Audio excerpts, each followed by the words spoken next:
Imagine you're handed this set of ancient blueprints, but instead of just showing you, where the load-bearing walls and the courtyards are, these blueprints actually map out the paranoia. Right, the paranoia, the absolute power, and the incredibly fragile egos of the people living inside. Exactly. You look at a line drawn on the parchment, and you realize that crossing that specific threshold meant instant death. Oh, yeah. So you weren't just looking at architecture, you're looking at the psychological floor plan of an entire empire. I love that way of framing it. And today, we're doing a deep dive into a massive historical text, the Book of Esther.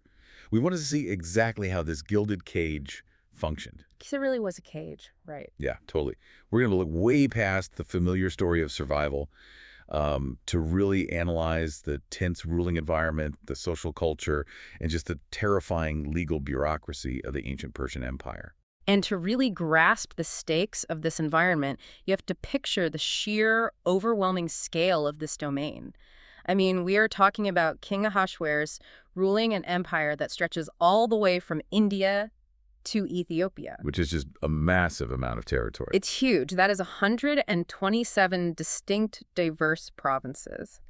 But the source text does something brilliant here. Yeah, it really narrows the focus. Exactly. It doesn't try to show you the whole map. It deliberately traps you inside Shushan the castle, the fortified winter capital. Right.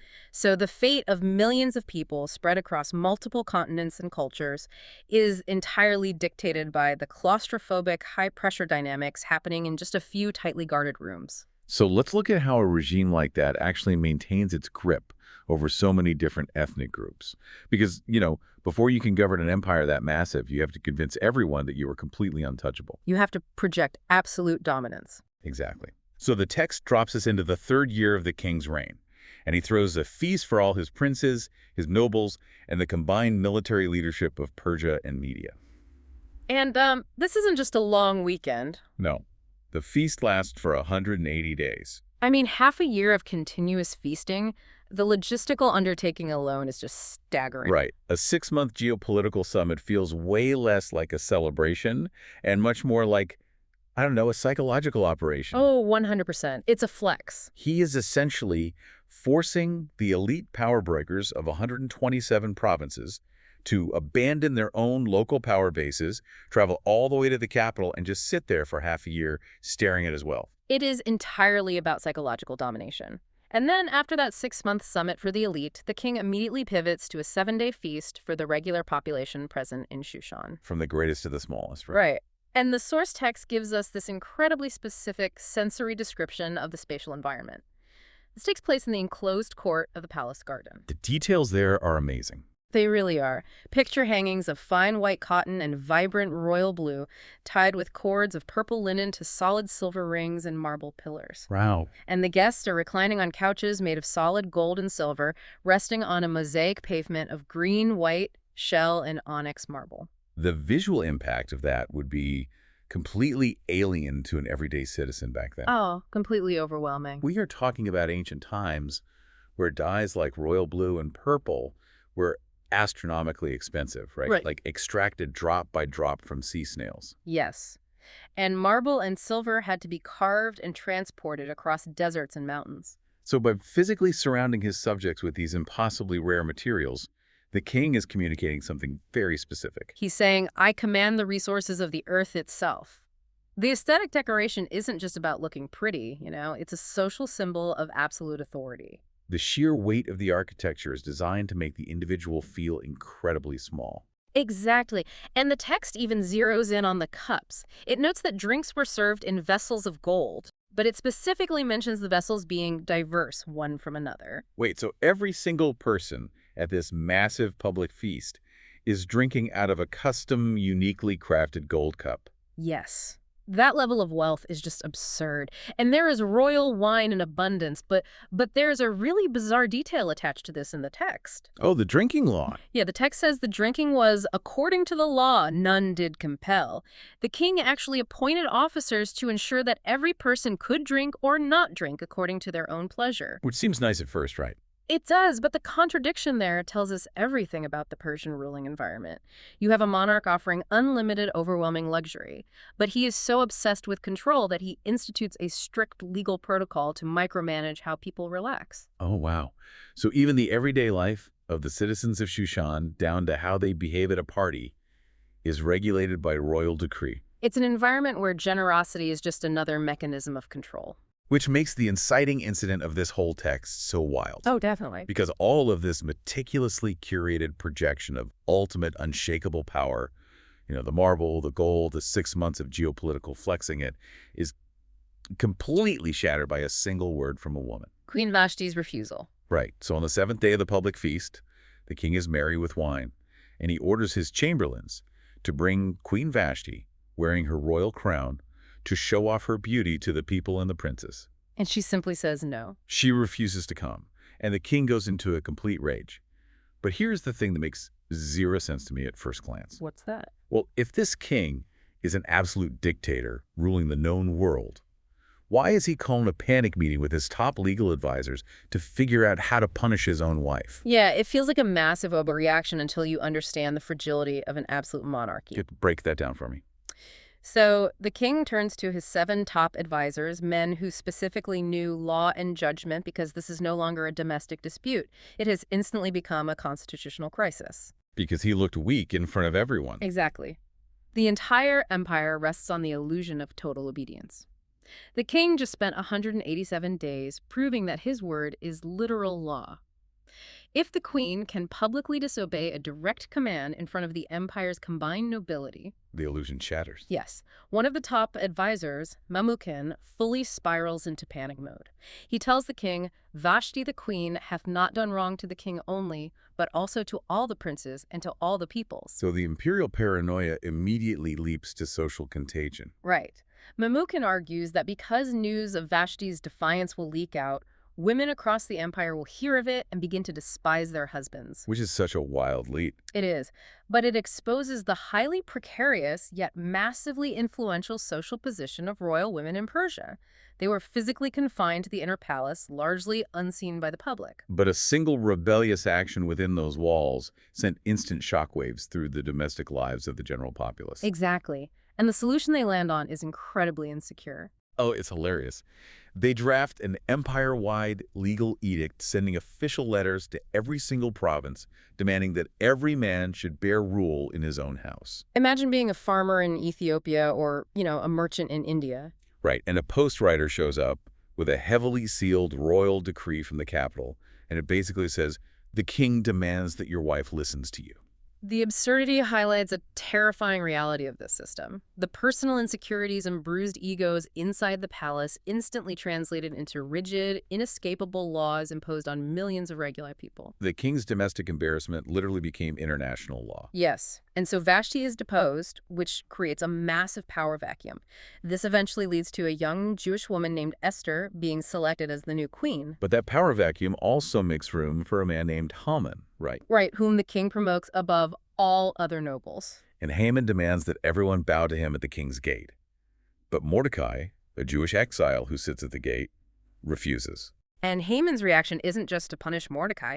He decides to wipe out Mordecai's entire people across the 127 provinces. Which escalates things incredibly fast. It does. And the method Haman uses to plan this genocide reveals the cold, mechanical nature of the Persian bureaucracy. He casts slots. Right. To determine the exact month of the destruction. Yes. And there is a fascinating linguistic note in the original Hebrew text here. It says they cast per, that is, the lot. Also, per is a foreign word. Yeah, per is an ancient Persian loanword, and the author specifically stops to translate it for the Hebrew reader.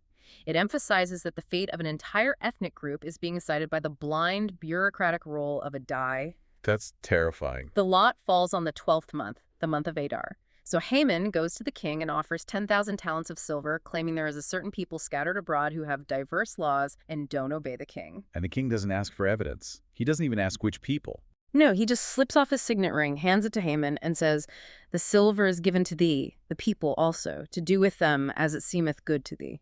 It's the casual nature of the transaction that makes it so chilling.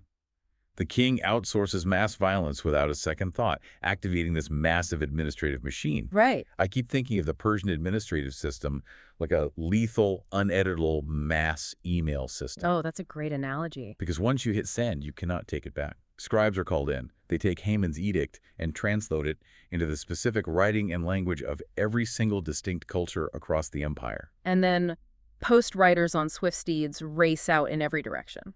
The logistics of coordinating a single synchronized day of total violence across diverse topographies and languages, I mean, it's a dark testament to their administrative efficiency. It really is.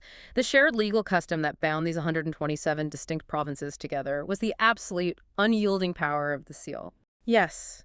In Persian law, an edict written in the king's name and sealed with his ring is permanently binding. It cannot be reversed. Not by a judge, not by a regional governor, and not even by the king himself. And the juxtaposition the text provides right after this edict goes out is just brutal. The post riders speed off in haste, and the text says the king and Haman sat down to drink. But the city of Shushan was perplexed. You have the architects of the law sitting in their lavish, gold-adorned palace, drinking royal wine, completely insulated from the reality of their own decisions. Meanwhile, the diverse populations they rule are thrown into an existential panic. Jews across the empire fall into mourning, fasting, and wearing sackcloth. The actions inside the palace have triggered mass terror in the streets. Which brings us to the spatial isolation of the palace itself.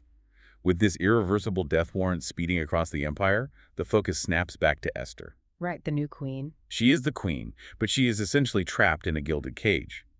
How do you stop a law when you are locked inside a fortress? You have to navigate the terrifying architectural reality of her environment. The Persian palace is defined by strict physical boundaries. Yeah, she is isolated in the inner palace. She hasn't even been called to see the king in 30 days. And the golden rule of the inner court is absolute. If any person, man or woman, walks uninvited from the outer areas into the king's inner court, there is an automatic death penalty. No exceptions. The only exception is if the king arbitrarily decides to hold out his golden scepter to spare their life. Wow. And we see how this physical separation impacts her relationship with Mordecai. Right, because Mordecai raised Esther as his own daughter. He used to check on her daily. And even as queen, she continues to obey his instructions to keep her Jewish identity a secret. But now, they can't even speak face to face. Mordecai is out in the city square before the king's gate, wearing sackcloth and ashes, and Esther is inside the luxury of the inner palace. And sackcloth isn't legally allowed inside the king's gate, right? Exactly, so they are forced to communicate through a royal chamberlain named Hathach. So Hathach effectively becomes the human bridge between the raw, grieving reality of the outside city and the sanitized, protocol-heavy world of the inner palace. Yes.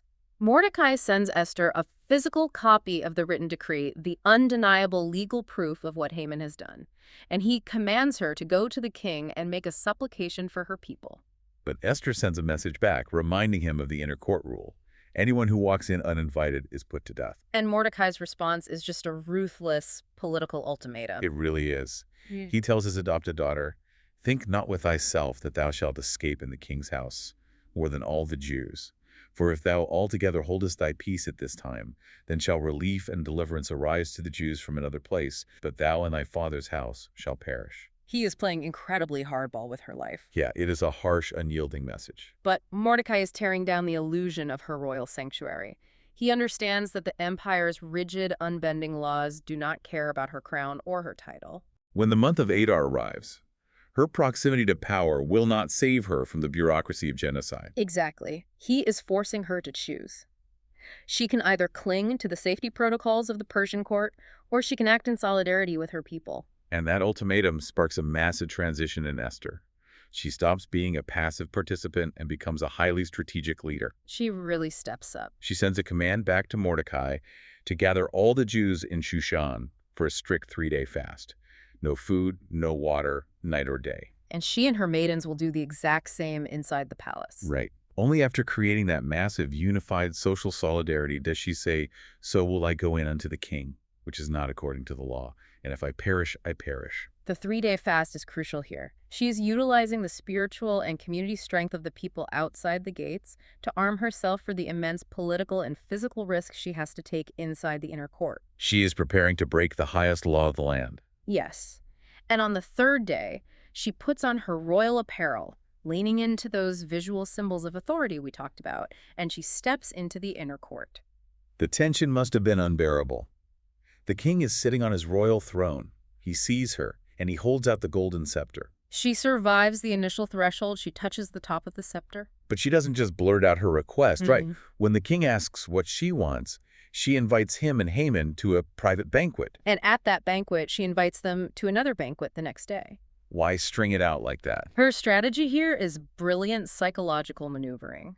She knows that a direct accusation against the king's newly promoted favorite advisor Haman would likely trigger the king's volatile ego, just like it did with Vashti. Ah, so she's playing the long game. Exactly. By stringing the king along with exclusive banquets, she is lowering his defenses, controlling the physical space, and inflating Haman's ego so much that he becomes reckless. And Haman absolutely takes the bait. He leaves the first banquet feeling incredibly important. But on his way out, he sees Mordecai at the gate. Who still refuses to stand up for him. Right. Haman goes home in a rage and, at his wife's suggestion, orders the construction of a gallows to hang Mordecai on the next morning. And the text specifies the height of this gallows, 50 cubits. Yeah, and 50 cubits is roughly 75 feet tall. That is the height of a 7-story building. It's massive. Building a 75-foot execution structure in your own courtyard for one single man is a level of psychopathic vanity that is just hard to comprehend. It perfectly illustrates how power in this empire operates on extreme visual displays. Haman doesn't just want Mordecai dead, he wants his destruction to be an inescapable monument visible to the entire city of Shushan. But the narrative tension snaps during the night between Esther's two banquets. The geopolitical landscape flips entirely because of a bout of insomnia. Right, the king can't sleep. So he calls for the royal chronicles to be read to him. He happens to hear the historical record of how Mordecai previously uncovered an assassination plot against the king, saving his life. And the king realizes Mordecai was never rewarded. The cinematic timing of this is incredible. Right as the king realizes this, Haman is walking into the outer court to ask permission to use his brand new 7-story gallows. And the king brings Haman in and asks him a hypothetical question. What shall be done unto the man whom the king delighteth to honor? Haman's colossal ego is his own downfall here. He immediately assumes the king is talking about him. Of course he does. So he suggests a parade. But listen to the specific items he requests. He says, bring the royal apparel that the king himself wears. Bring the personal horse that the king rides, with a royal crown set upon its head. Have one of the king's most noble princes lead him through the city square, proclaiming his honor. Haman isn't asking for money or land. He's asking to literally wear the king's identity. Yes. In an empire where authority is maintained through visual symbols, the robes, the crown, the horse, Haman is attempting a soft transfer of state authority. He wants to experience the exact psychological domination over the public that the king enjoys. And the king's response is the ultimate humiliation. He commands Haman to take that royal apparel and that horse and bestow all of it on Mordecai the Jew. Wow. Haman is forced to personally lead his worst enemy through the city square, shouting his praises. Haman rushes home in mourning, his head covered in shame, before the king's chamberlains arrive to physically hurry him away to Esther's second banquet. So we have finally reached the climax. The king, Haman, and Esther are back in the enclosed, intimate space of the banquet. The tension is peaking. The king asks Esther again, "What is your petition?" Esther drops the veil. She uses the authority she's built over the last 2 days and reveals her hidden identity. She tells the king, "We are sold, I and my people, to be destroyed, to be slain, and to perish." The king demands to know who would dare presume in his heart to do such a thing to the queen. Esther points directly at her guest, an adversary and an enemy, even this wicked Haman. The king's wrath flares up instantly. It perfectly mirrors his blind rage against Vashti in Chapter 1, but now the target is his own top advisor. The king storms out into the palace garden to process the betrayal. Haman realizes he is a dead man. In sheer terror, he falls upon the golden couch where Esther is resting to beg for his life. But the king walks back in at that exact moment. He sees Haman draped over the queen's couch and interprets this massive spatial violation as an assault. He shouts, "Will he even force the queen before me in the house?" The irony is profound. Haman, a man who manipulated the law to destroy millions, is condemned by a breach of palace protocol. He violated the physical space of the queen. A chamberlain casually mentions the 75-foot gallows standing in Haman's yard, and the king immediately orders Haman to be hanged on his own monument to vanity. So Haman is executed, and Mordecai is brought in and given the king's signet ring. But there is a massive lingering problem. The law. Yes, Haman is gone, but his lethal mass email, the genocide decree, is still active, speeding toward the 13th of Adar. And as we established, an edict sealed with the king's ring is permanently binding. It cannot be legally reversed. So what do they do? This is where we witness the ultimate chaotic loophole of Persian administrative law. Because the system is too rigid to admit a mistake, the king empowers Esther and Mordecai to write a second mass decree to counteract the first one. The scribes are frantically called back. A new edict is written, translated into every language, and rushed out on the swift royal steeds. This new law grants the Jews in every single city the legal right to assemble, to stand for their lives, and to violently destroy any armed force that attempts to assault them. The empire is legally authorizing a massive civil war just to fix a bureaucratic error. Exactly. And the social impact of the second decree completely inverts the environment. Earlier, Shushan was perplexed and terrified. Now the text says the city shouted and was glad. The local governors and satraps across the empire end up supporting the Jews because the political wind has shifted. The fear of Mordecai, who now holds the signet ring, has fallen upon them. The incredibly rigid communication network that spread the terror is ultimately used to deliver the cure. It's a complete reversal. When you step back and look at the complete blueprint of this deep dive, the picture is just astounding. We explored how the Persian Empire relied on overwhelming visual displays of wealth, like gold cups and marble pillars, to project untouchable authority. We saw how a strict spatial hierarchy and the paranoia of the inner court isolated the rulers from the reality of their 127 provinces. And we watched how millions of lives were nearly erased by a terrifyingly efficient, uneditable legal bureaucracy. It's a massive lumbering machine. Where geopolitical survival ultimately hinged on the calculated bravery of one woman who decided to break the highest protocol of the state. It is a profound study in the architecture of power, and if we pull all these threads together, I want to leave you with one final thought to analyze. Let's hear it.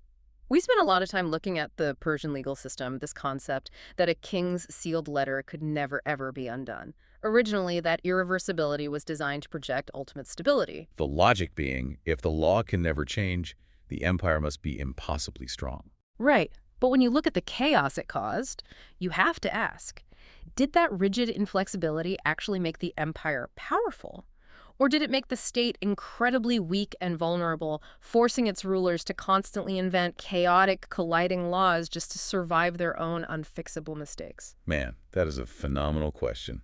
The very bureaucratic walls designed to project strength were actually the empire's greatest vulnerability. Thank you for joining us as we unpack the architecture of power and the Book of Esther. Keep questioning the blueprints of the systems around you, and we'll see you on the next deep dive.